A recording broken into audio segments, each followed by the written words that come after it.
लगभग 7 स्टेप। एक स्लाइड आगे बढ़ाइए। ये देखिए कुछ जो है सोशल साइंस रिसर्चेस की स्टेप। जैसे शुरुआत में आप क्या करते हैं, पहले समस्या का चयन करते हैं, ठीक है, फिर इसके बाद रिव्यू करते हैं। अच्छा, रिव्यू जो है पहला पॉइंट भी है और सेकंड पॉइंट भी है, ठीक है। रिव्यू करने क्या कहते हैं कि प्रॉब्लम सिलेक्ट करने से पहले रिव्यू करते हैं, अब प्रॉब्लम सिलेक्ट करने के बाद भी आप रिव्यू करते हैं। तो रिव्यू दोनों परिस्थितियों में किया जाता है, ठीक। इसके बाद फिर आप क्या करते हैं, ऑब्जेक्टिव डिसाइड करते हैं। रिसर्च क्वेश्चन फ्रेम हो गए तो आप ऑब्जेक्टिव बनाते हैं, ठीक है, कि उस रिसर्च क्वेश्चन का क्या जवाब है, कैसे हमको मिलेंगे, उसके लिए हम कुछ ऑब्जेक्टिव बनाते हैं। फिर इसके बाद आप हाइपोथेसिस फॉर्म करते हैं कि कैसे जो है हमको, हाइपोथेसिस क्या होती है, टेंटेटिव आंसर, ठीक है, किसी भी समस्या का। फिर इसके बाद आप क्या करते हैं, हाइपोथेसिस बन गई, इसके बाद रिसर्च डिजाइन बनाते हैं कि सर्वे मेथड लगाएंगे, कोरिलेशनल मेथड है, फिकास कंपैरेटिव, जो भी मेथड। इसके बाद आप सैंपलिंग की डिजाइन करते हैं कि सैंपल आपका क्या रहेगा, कैसे रहेगा, कैसे कौन किस टेक्निक से आप सैंपल कलेक्ट करेंगे, कितना करेंगे, कहां से करेंगे, ठीक। इसके बाद आपका डेटा कलेक्शन की बारी आती है, ठीक। अब डेटा कलेक्शन ही मेन है, यहां से आपका टूल का मामला शुरू होता है, ठीक। डेटा कलेक्ट हो गया, डेटा एनालाइज करते हैं, हाइपोथेसिस की टेस्टिंग करते हैं, जो भी रिजल्ट आता है उसकी फाइंडिंग आप पाते हैं और रिपोर्ट राइटिंग करते हैं। ये पूरी प्रोसेस है रिसर्च, ठीक है। इसमें देखिए ग्रीन कलर से डेटा कलेक्शन लिखा हुआ है, आपको ये पॉइंट पे फोकस करना है। अब डेटा कलेक्शन करने के दौरान आप शुरुआत में क्या करते हैं, पहले टूल निर्धारित करते हैं, टूल्स और टेक्निक की बात करते हैं, ठीक। एक स्लाइड नीचे बढ़ाइए। अब टूल्स एंड टेक्निक में जैसे ही आप जाते हैं तो टूल्स और टेक्निक में बहुत ढेर सारी टेक्निक हैं, टूल्स हैं, ठीक है।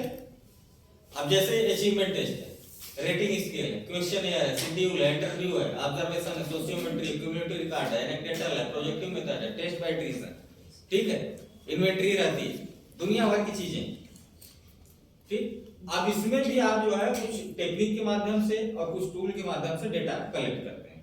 विशेषकर इंडियन कंडीशन में और जिस यूनिवर्सिटी से आप लोग आए, सारी यूनिवर्सिटीज की मैं बात कर रहा हूँ, तीन ही टाइप के आप जो है टूल यूज करते हैं, ठीक है। एक फिक्स आंसर वाले, ठीक, वो अचीवमेंट टेस्ट हो सकता है आपका, कोई टेस्ट बैटरी हो सकती है, या फिर आपका क्वेश्चनएयर हो सकता है जिसमें कोई एक फिक्स आंसर होता है, ठीक है, कि भारत की राजधानी का नाम, फिक्स आंसर मिलेगा कि इधर उधर, फिक्स आंसर है। तो इस टाइप का एक टूल होता है।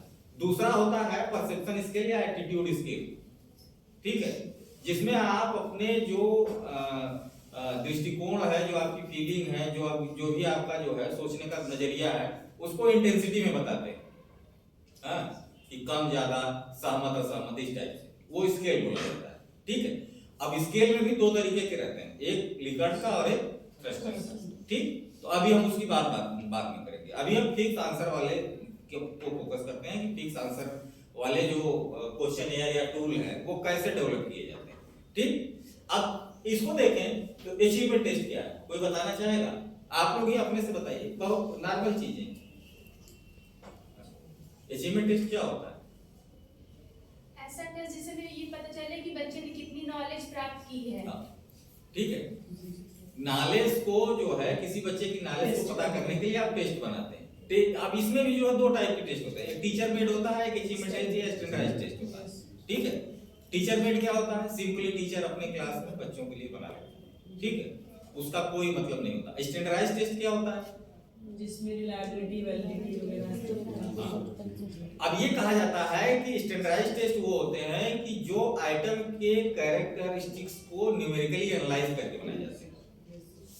समझिए इस चीज कि जो भी आइटम कोई आप क्वेश्चन बना रहे हैं उसको न्यूमेरिकली एनालाइज करने के बाद ही, अब न्यूमेरिकली एनालाइज करने के लिए दो चीजें होती हैं, डीपी और डीवी, अभी हम आएंगे उस पर, ठीक है। न्यूमेरिकली एनालाइज करने के बाद ही जो है अगर कोई चीज सही पाई जा रही है तो उसको आप अपने टेस्ट में रखेंगे, अदरवाइज नहीं रखेंगे। तीसरी है क्वेश्चनएयर। क्वेश्चनएयर क्या होता है, या रेटिंग स्केल, पहले रेटिंग स्केल की बात करते हैं। रेटिंग स्केल क्या है? किसी एक मापते हैं, हाँ रेट करते हैं। रेट करते हैं नंबर्स में, नंबर्स में, नंबर्स रेट या तो ग्रेड में, अब रेटिंग भी स्केल भी कई तरीके की होती है, प्रकार की। चेकलिस्ट होती है, न्यूमेरिकल रेटिंग स्केल है, graphic rating scale, different type की रेटिंग स्केल होती है। इसमें एक्चुअली हम क्या करते हैं कि किसी गुण या विशेषता की किसी व्यक्ति में जो है उसकी इंटेंसिटी या जो है प्रेजेंस ऑप्शंस को मापते हैं। ठीक है, जैसे हम सिंपली एक बात करते हैं कि हमने कहा कि आपके अंदर ये कैरेक्टर है, हाँ ईमानदारी है, हाँ सत्यता है, ठीक है, तो आपको हमने कहा रेट दीजिए 2 4 5 नंबर, या हमने कहा कि टिक लगाइए, प्रेजेंट है या एब्सेंट। जब आप प्रेजेंट एब्सेंट लगाते हैं तो वो हो गया चेकलिस्ट। हमने कहा कि नंबर दे दीजिए, कहा कि 10 में से कितना नंबर देंगे, तो हो गए न्यूमेरिकल रेटिंग स्केल। ठीक है, इसी टाइप से ढेर सारी रेटिंग स्केल होती है। तीसरा है क्वेश्चनियर। क्वेश्चनियर क्या है? प्रश्नों का ऐसा एक ग्रुप होता है जिसके द्वारा हम रिस्पांस लेते हैं अपने कैंडिडेट को देख के। हाँ, अब इसमें भी क्वेश्चनियर में भी ढेर सारे क्वेश्चनियर होते हैं। ठीक है, according to administration, according to जो है कंस्ट्रक्शन। अब कंस्ट्रक्शन में आपका 2 टाइप के मिलेंगे, क्लोज एंडेड और ओपन एंडेड। ठीक है, क्लोज में एक फिक्स आंसर रहेगा, ओपन एंडेड में आप खुला छोड़ देते हैं कि आप कुछ भी लिख के दीजिए। ठीक है, एडमिनिस्ट्रेशन के हिसाब से कई प्रकार के होते हैं कि उसमें डाक वाला होता है, टेलीफोन होता है ना दुनिया में। तो हम उसमें बहुत ज्यादा नहीं जा रहे हैं, हम अपने टॉपिक पे ही आ रहे हैं। शेड्यूल है, शेड्यूल क्या होता है? सर ये भी उसी तरह होता है, बट यहाँ पे हम खुद रिकॉर्ड करते हैं रिस्पोंडेंट का आंसर। हाँ, शेड्यूल में क्या कहते हैं कि शेड्यूल एक जो है रिटन फॉर्म होता है जिसपे ऑलरेडी क्वेश्चन पहले से लिखे रहते हैं। ठीक है, आज तक समझिएगा, पहले से जो है लिखे रहते हैं।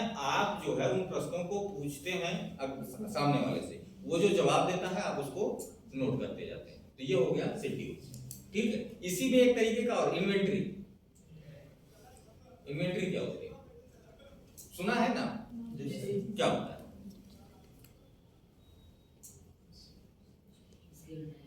हाँ? ये होता है लिस्ट ऑफ आइटम या कैरेक्टर। सब्जी लेने जाते हो, लिख लिया आलू, कोहरा, बैगन, धनिया, मिर्चा, ठीक है, ले लिया, मिलाने लगे। इन्वेंटरी बनाते हो ना? किराना वाले के यहाँ जाते हो, क्या क्या लेना है, मसाला लेना है, तेल लेना है, नमक लेना है, तो वो इन्वेंटरी कहलाती है। ठीक, चेकलिस्ट से कैसे अंतर है? चेकलिस्ट से अंतर यह है कि जब आप प्रेजेंस और ऑप्शंस की बात कर रहे हैं, ठीक है, वहां कैरेक्टर हो है, यहाँ पर कैरेक्टर की बात नहीं है। यहाँ पर आप जो चीजें नोट करके ले गए हैं उसमें आपने वो लिया या नहीं लिया। ठीक है, दोनों में बेसिक अंतर यही होता है। ठीक, चौथा है इंटरव्यू। इंटरव्यू तो नॉर्मली एक मेथड है, टेक्निक है। हाँ, अब इसमें भी इंटरव्यू कई तरीके के होते हैं, स्ट्रक्चर्ड एंड स्ट्रक्चर्ड। ये सब जानते होंगे। ऑब्जर्वेशन क्या है? किसी भी चीज का अवलोकन करना, जैसे आप हमें देख रहे हैं। हाँ, हम किसी व्यक्ति या किसी को देख के जब उसके जो है व्यवहार के बारे में, उसकी पर्सनालिटी के बारे में कोई डिसीजन लेते हैं तो वो ऑब्जर्वेशन कहलाता है। ऑब्जर्वेशन भी कई तरीके का होता है। Participant, non participant, group. Internal और एक्सटर्नल भी होता है, खुद का अवलोकन करना, दूसरों का अवलोकन करना। सहभागी या सहभागी होता है। हाँ, बहुत ढेर सारे। कंट्रोल ठीक, सोशियोमेट्री, इसमें हम किसी की पसंद नापसंद के बारे किसी में ग्रुप्स के अकॉर्डिंग ग्रुप में कैसा बिहेवियर है उसको मापते हैं। इसमें भी होता है सोशियोग्राम, सोशियोमेट्री और सोशियोमेट्रिक इंडेक्स होता है। 3 तरीके के होते हैं। क्यूमुलेटिव रिकॉर्ड, ये क्या होता है? इसमें सर किसी के मतलब सारे एकेडमिक रिकॉर्ड्स और उसका बिहेवियर रिकॉर्ड्स, उसके सारे अचीवमेंट रिकॉर्ड, सारे रिकॉर्ड्स। हाँ, जब आप किसी एक तरीके से स्टूडेंट प्रोफाइल डेवलपमेंट के लिए जो होता है सर, केस स्टडी कर रहे होते हैं, जैसे किसी पर्टिकुलर बच्चे का, मतलब किसी स्कूल में पढ़ रहा है, वो उसके जितने भी रिकॉर्ड, जितने भी अचीवमेंट हुए होते हैं, उन सबका पूरा अब उसके हाइट, वेट, हेल्थ, Yes. माँ बाप, दुनिया भर की जितनी चीजें हैं सब नोट करते हैं, तो वो क्यूमुलेटिव रिकॉर्ड के अंतर्गत होता है। एनेक्डोटल रिकॉर्ड क्या होता है? इम्पोर्टेंट इंसिडेंट्स इसमें होते हैं, मतलब। हाँ, अब वो किसी बच्चे के जीवन में कोई बहुत बड़ी घटना हो, कोई इंपॉर्टेंट इंसिडेंट हो, तो उसको आप जब नोट करते हैं तो एनेक्डोटल रिकॉर्ड के अंतर्गत आता है। प्रोजेक्टिव मेथड क्या है? सर इनडायरेक्टली हम किसी के बिहेवियर के बारे में जब हम एनालिसिस करते हैं किसी हाँ, ठीक है, Indirect method स्पेशली से। ये पर्सनालिटी जो है मेजरमेंट में यूज होता है। ठीक है, प्रोजेक्टिव मेथड। ठीक है, टेस्ट बैटरी, कई सारे टेस्ट का एक जब कई टेस्ट को एक साथ मिलाया जाता है तो टेस्ट बैटरी हो जाती है। ठीक है, मोटा मोटा यही एक जो है ये है मेथड और टेक्निक। ठीक है, अभी लेकिन हम फोकस करेंगे स्टैंडर्डाइज्ड टेस्ट पे। ठीक है, स्टैंडर्डाइज टेस्ट कैसे बनाया जाए, ठीक, इस पर फोकस करते हैं। हाँ चलिए आगे बढ़िए। अच्छा इसको हटा दीजिए सब वही सब चीजें। हाँ यहाँ से करें। हाँ स्टैंडर्डाइज टेस्ट क्या करता है कि जब हम जो है किसी कैरेक्टर को एनालाइज करते हैं न्यूमेरिकली और जो है उसके कैरेक्टर के हिसाब से एनालिसिस के हिसाब से उसको अपने टेस्ट में सम्मिलित करते हैं या जो है उसको रिजेक्ट करते हैं या सिलेक्ट करते हैं, ये जो है स्टैंडर्डाइज टेस्ट की कैटेगरी में आता है। इसमें 4 स्टेप होते हैं, ठीक है। पहला होता है प्लानिंग, दूसरा कंस्ट्रक्शन, तीसरा सिलेक्शन और चौथा इवैल्यूएशन, ठीक है। यहाँ तक तो बात ये तो सिंपल तरीके हैं, आप लोगों ने सुन रखे होंगे, हाँ पढ़े भी होंगे। हाँ। अब जैसे पहला बात है प्लानिंग की, तो प्लानिंग में सबसे जरूरी क्या चीज है और प्लानिंग करते समय आपको किन किन चीजों की जरूरत पड़ेगी, ठीक है, उसको समझिए। प्लानिंग करते समय प्लानिंग इक्वल टू आप समझिए ब्लूप्रिंट, ठीक है। अब ब्लूप्रिंट क्या है? ड्राफ्ट ऐसा एक एक तरीके तरीके का ड्राफ्ट होता है जिस पे हमें काम करना होता है, उसको मतलब फाइनल फॉर्म देना होता है, कर सकते हैं फाइनल फॉर्म देना होगा। अब उसमें देखें, एक स्लाइड नीचे करिए, तो जब आप ब्लूप्रिंट बनाते हैं तो कम से कम इतनी चीजों की आवश्यकता आपको पड़ेगी, ठीक है। किन किन चीजों की? पहले तो किस लिए बना रहे हैं, ऑब्जेक्टिव उसका और पर्पस डिसाइड होना चाहिए, ठीक है, इसको समझते रहिए। फिर उसका करिकुलम, सिलेबस, कंटेंट, हाँ किसके लिए बना रहे हैं, क्यों बना रहे हैं और कितना सिलेबस आप रखेंगे, हाँ कितने से आपका जो है जो आपने वेरिएबल लिया हुआ है वो डिफाइन हो जाएगा, ठीक है। ये भी देखना है आपको कि किस कैटेगरी का है वेरिएबल और कितना कंटेंट रखें कि वो सारी की सारी चीजें उतनी हमारी कवर हो जाए और हमारा वेरिएबल डिफाइन हो जाए, ठीक। इसके बाद है टाइम, कितना टाइम रखेंगे, आधे घंटे का रहेगा, 1 घंटे का रहेगा, ठीक है। अब यहीं पर नंबर ऑफ क्वेश्चन भी डिसाइड होते हैं, ठीक। इसके बाद है क्लास है, किस क्लास के लिए बना रहे हैं, कि कौन सा एज ग्रुप है, ठीक। ये सब चीजें आपको पहले से प्री डिटरमाइन करके रखनी पड़ेगी। अच्छा इन सब चीजों की आधे से ज्यादा जानकारी आपका टॉपिक ही दे देगा, जो आपने टॉपिक सिलेक्ट किया हुआ है उसमें आधे से ज्यादा चीजें जो है वही बता देता है कि सेकेंडरी लेवल का है कि जो है हायर लेवल का है, किस लेवल का है, किस क्लास के बच्चों के लिए है, कौन सी एज ग्रुप है, हाँ ये सब सारी चीजें बता देता है। नंबर ऑफ क्वेश्चन हो गए, ठीक। इसके बाद आता है टाइप्स ऑफ क्वेश्चन। अब टाइप्स ऑफ क्वेश्चन में देखिए 2 तरीके के आपको सवाल मिलते हैं, 2 क्या 3 तरीके के। एक होते हैं शॉर्ट आंसर टाइप के, ठीक है, दूसरे होते हैं ऐसे टाइप के और तीसरे ऑब्जेक्टिव टाइप के, ठीक। अब ऑब्जेक्टिव में भी कई तरीके हैं। अब ये दोनों ऊपर वाले आप भूल जाइए, ठीक है, क्योंकि जब अचीवमेंट टेस्ट आप बनाते हैं तो अगर आपने शॉर्ट आंसर या जो है ऐसे टाइप या लॉन्ग आंसर के सवाल रखे, समझिए, तो वहां पर आपको स्कोरिंग करते समय बहुत दिक्कत आने वाली है, ठीक है। क्यों दिक्कत आएगी? सर सब्जेक्टिविटी आ जाती है, सब्जेक्टिविटी आ जाती है, ठीक है। इसलिए इन सब सवालों से बचा जाता है, विशेषकर जब स्टैंडर्डाइज्ड टेस्ट आप बनाते हैं। तो फिक्स आंसर हमने बात की ना कि ऐसे सवाल रखे जाते हैं जिनके फिक्स आंसर हो, तो इसलिए आप ऑब्जेक्टिव की तरफ बढ़ते हैं। अब ऑब्जेक्टिव सवाल में भी कई तरीके के होते हैं। ऑब्जेक्टिव में जैसे कौन कौन से होते हैं? ट्रू फॉल्स, सब लिखा है, हाँ? एक एक करके बताइए। पहला है ट्रू फॉल्स, दूसरा मैचिंग टाइप, रिकॉर्ड, हाँ multiple choice question, multiple choice, fill in the blanks, fill in the blanks, filling the blanks और one word answer. One word भी तो शॉर्ट आंसर ही हुआ। रीजन अब उसमें जो है अब ये समझिए, जो वन वर्ड है उसमें रिकॉल और रिफ्रेशर टाइप के रहते हैं, वन वर्ड, ठीक है, उसको सम्मिलित कर सकते हैं, ठीक। सिंपल एक लाइन पूछिए और उसका फिक्स आंसर, जैसे वही ले लीजिए भारत की राजधानी, ठीक।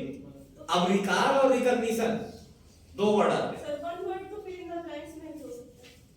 हाँ फिल इन द ब्लैंक्स में भी हो सकता है, उसमें कोई दिक्कत नहीं है। अब रिकॉल और रिकॉग्निशन की जैसे बात हो रही है, तो रिकॉल और रिकॉग्निशन बेसिक अंतर क्या है दोनों में, रिकॉल और रिकॉग्निशन? उसमें सर पहचान करना है कौन से रिकॉग्निशन में, हाँ जैसे सर भारत राजधानी क्या 4टा ऑप्शन दे दिए सर, दिल्ली आ उसमें एक लेना है। हाँ क्या फिर से बताइए, रिकॉल टाइप क्वेश्चन और रिकॉग्निशन टाइप क्वेश्चन में क्या बेसिक अंतर क्या होना चाहिए? सर रिकॉल जो होता है वो वन वर्ड हो सकता है, लेकिन रिकॉग्निशन में ज्यादातर मल्टीपल चॉइस करते हैं। चार ऑप्शन है, हाँ। उसमें से आप पहचान पा रहे हैं, वही तो हम भी कह रहे थे सर। नहीं पहचान पा रहे। हाँ, वही कह रहे हैं। हाँ, 4 ऑप्शन भी दे दिए थे, राजधानी दिल्ली, आगरा, लखनऊ। अच्छा, रिकॉल और रिकॉग्निशन ये मेमोराइजिंग के तरीके हैं, जी है ना? जी तो रिकॉल और रिकॉग्निशन में अंतर क्या होता है बेसिक? ये दो वर्ड है, रिकॉल और रिकॉग्निशन, इसमें बेसिक अंतर क्या होता है? तब आप नेचर ऑफ क्वेश्चन समझ जाएंगे। बेसिक अंतर समझते हैं?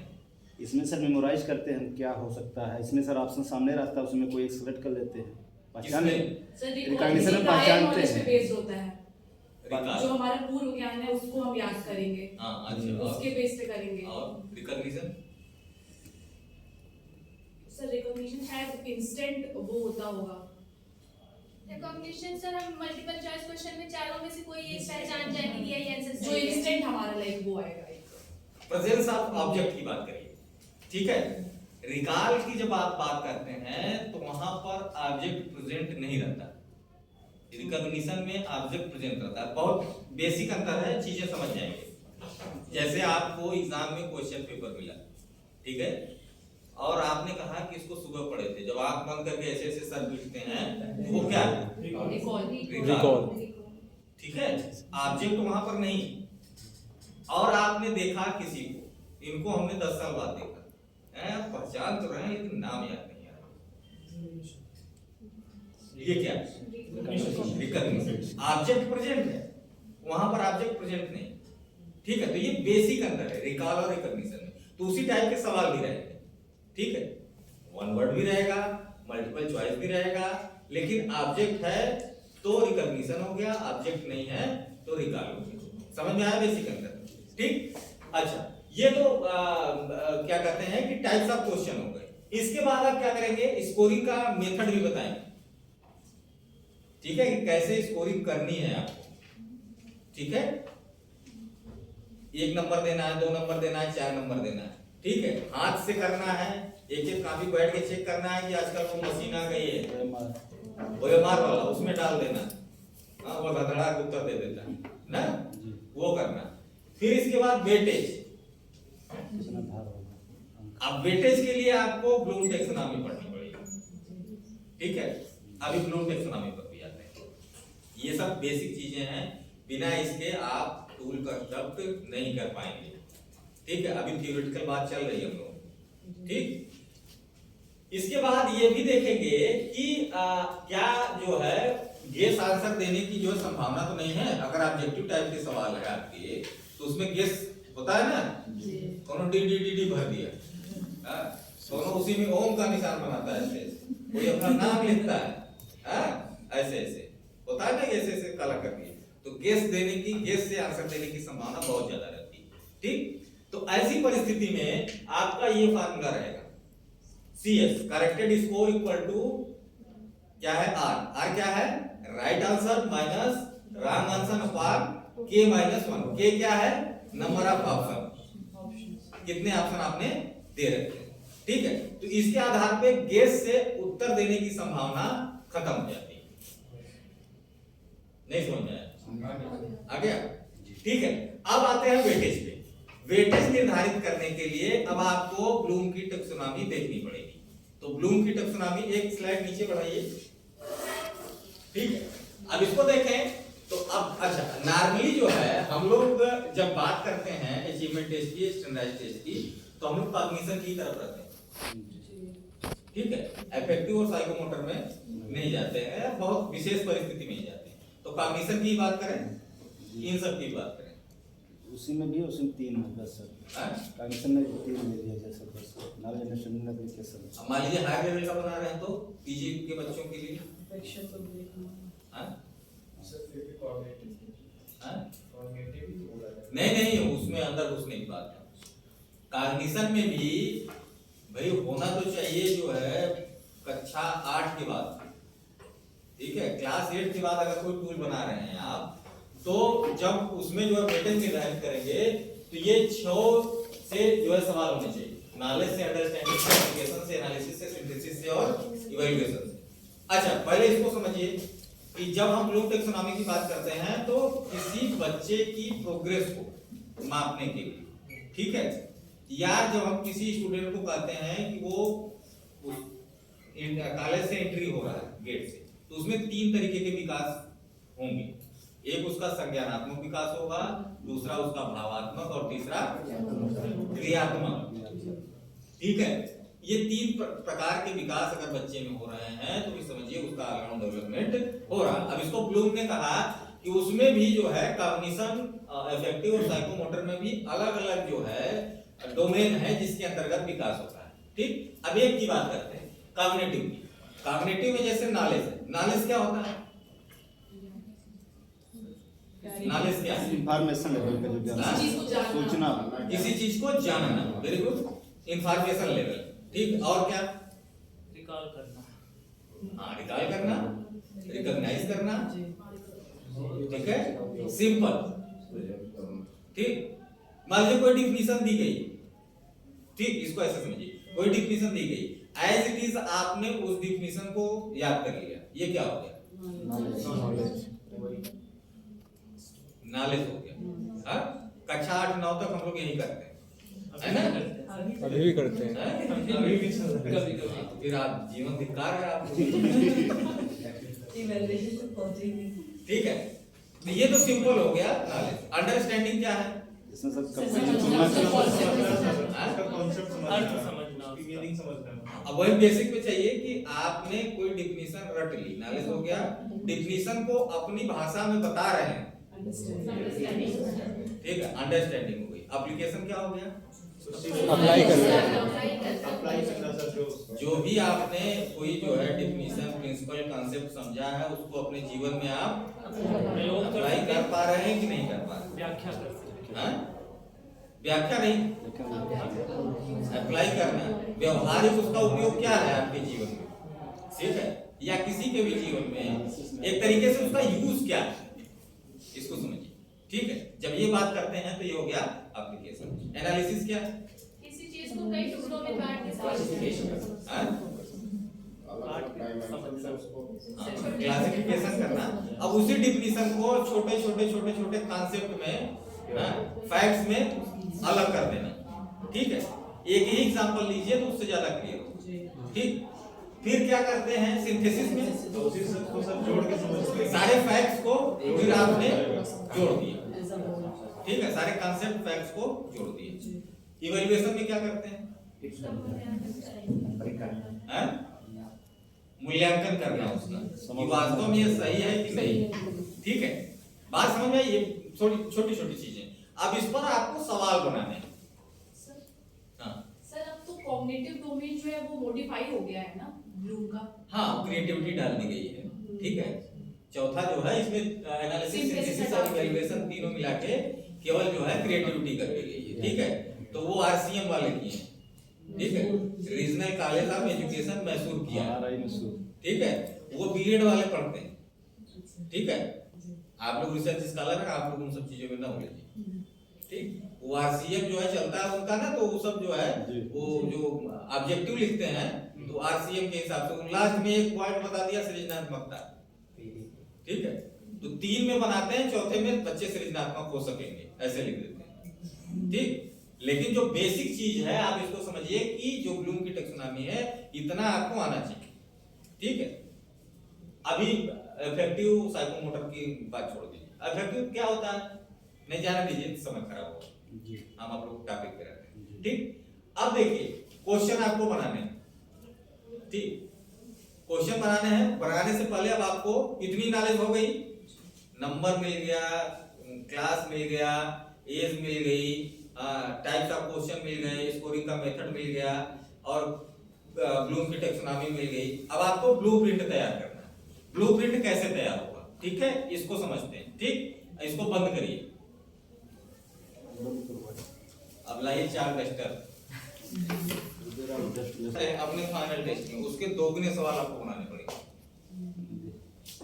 ये बेसिक चीज है, ठीक है। जितने सवाल आपको रखने हैं, मान लीजिए आपको 50 रखने हैं, तो क्या कितने बनाने पड़ेंगे?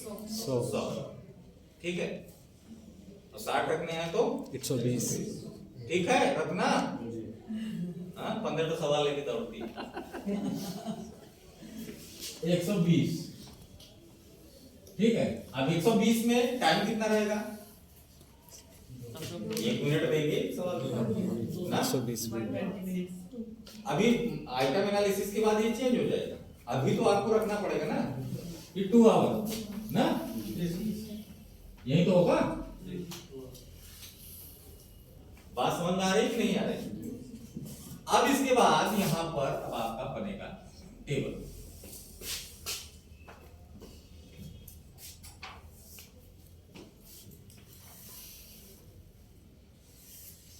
टेबल में सबसे पहले अब ये निर्धारित करिए कि 120 सवाल है आपके।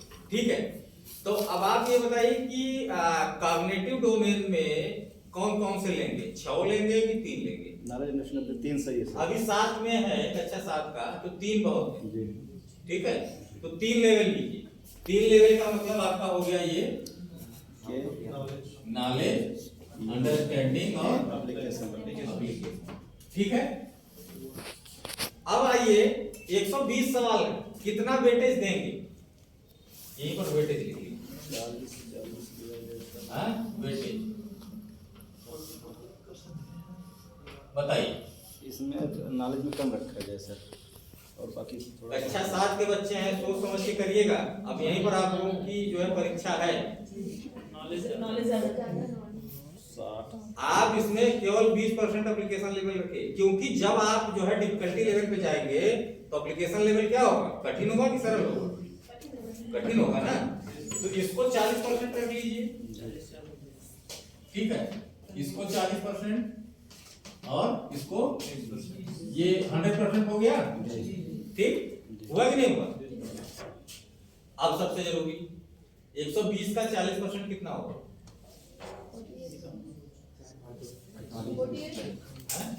हम निकालिए, यहाँ पर नोट कर लीजिए। इसमें भी,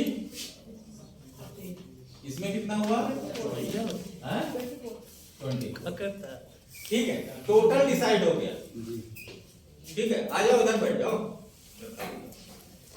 टोटल डिसाइड हो गया। ठीक है, इसके बाद क्या करेंगे? अब आते हैं कंटेंट। ठीक, कंटेंट में क्या क्या रहेगा? सोशल स्टडीज में क्या क्या रहता है? हमारा history, civics, history, civics, geography, civics, economics.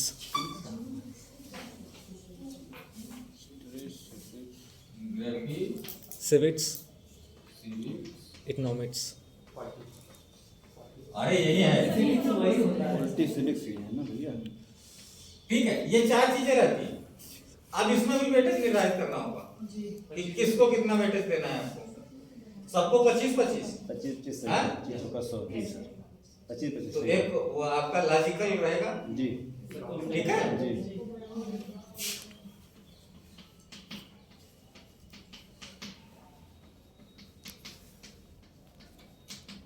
ठीक है। यहाँ तक बात समझ में आई कि नहीं आई? आई सर। आई आई तो अच्छा। ठीक, इधर वेटेज हो गया। अब ये बताइए कि टाइप्स ऑफ क्वेश्चन कितने रखेंगे?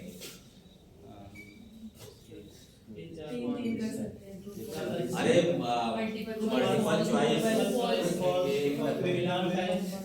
मैचिंग टाइप रखेंगे, फिलिंग द ब्लैंक, चारों क्या रखा है करें? सर, लगभग 4 सर इसमें नॉलेज में। अरे रखना क्या है वो बताना है, सिर्फ नाम बता दी।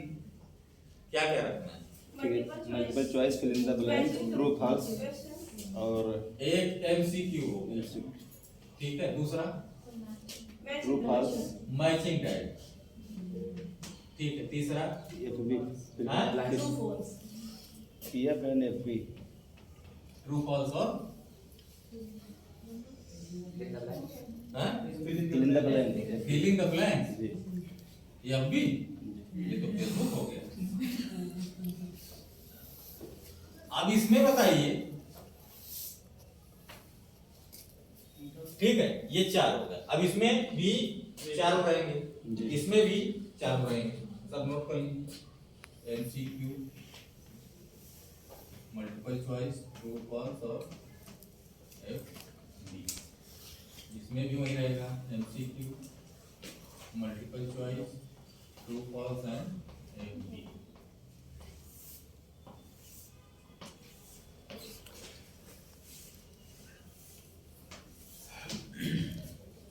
ठीक, सर- अब देखिए सर क्या इसमें मैप हो सकता है? मैप मैप वो तो आज क्रियात्मक में एक और देखें ना एप्लीकेशन के बाद सर क्रियात्मक जैसे में हिस्ट्री में भी होता है लोकेशन हाँ, ढूंढने के लिए होती है, वो और प्रैक्टिकल पार्ट होता है स्किल ना, लेवल ना सर, उसमें बढ़ाना पड़ेगा स्किल। वो प्रैक्टिकल पार्ट होता है। चौथा ठीक है, लेवल। अभी थीरी तैयार कर रहे हैं। अब हिस्ट्री को भी आप बांटना चाहें तो दे सकते हैं। अरे यार तू पहले ही हो जाएगी ना, इसी में तू उलझ जाओ, पहले इतना तो बना लो। जी अभी सर 3 सही है। सिंपल सिंपल तो बनता नहीं है। अब देखिए हिस्ट्री में 25% आपने कहा, तो 48 का 25% कितना सवाल होगा? MCQ 12। Yes sir. सब में 12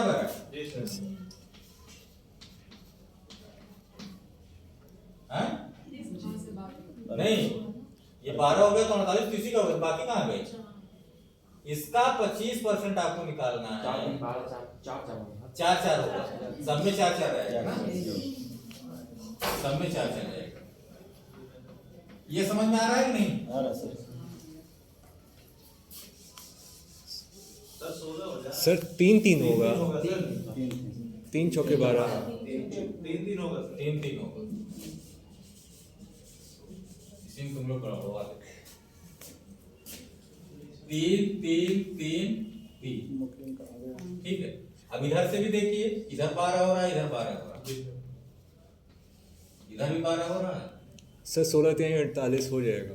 हो जाएगा ना? हाँ सर हो जाएगा।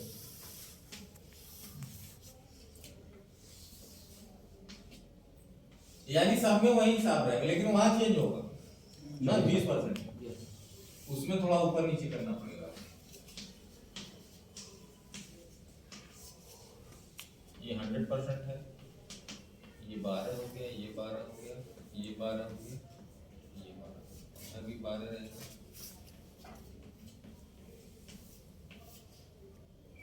ठीक है,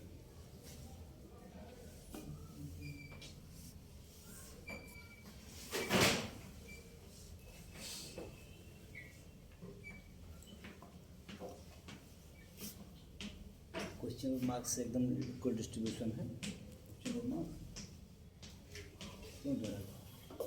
क्वेश्चन मार्क्स एकदम सेम। अब इसमें बताइए 24 का 3% कितना होगा? 4 पार्ट में बांटना है। 24 का 25% 6 होगा। छः। अब इसको 4 पार्ट में बांटना है।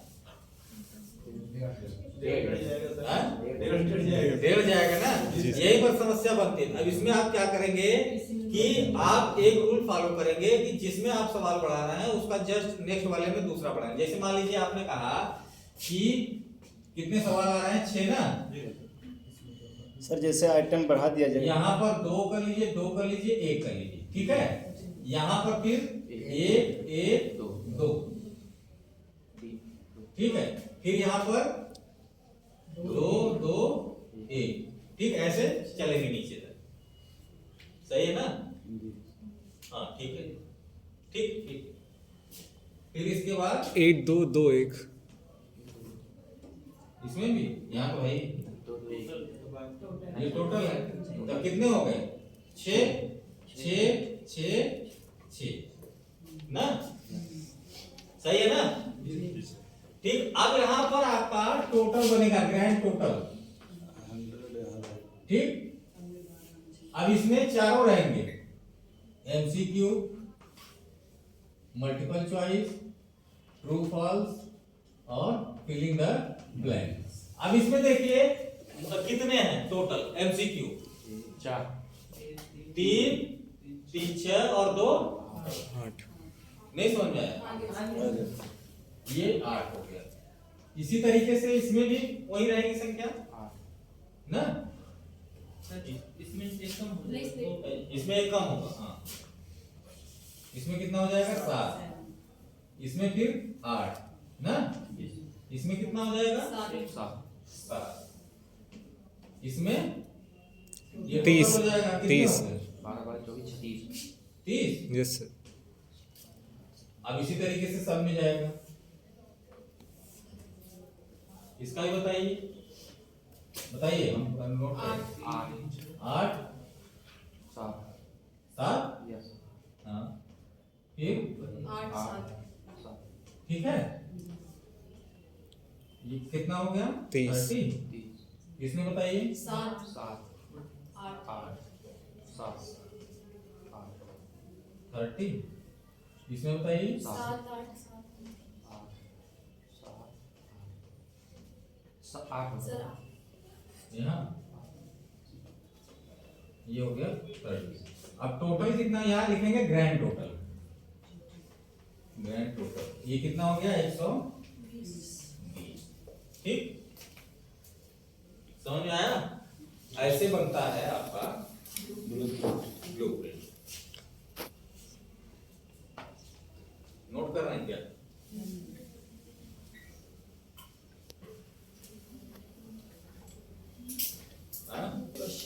क्वेश्चन बनाएंगे। क्वेश्चन बनाने में कुछ प्रिकॉशंस लेने पड़ेंगे आपको, कुछ सावधानियां। कौन कौन सी सावधानियां हैं इसको देखिए।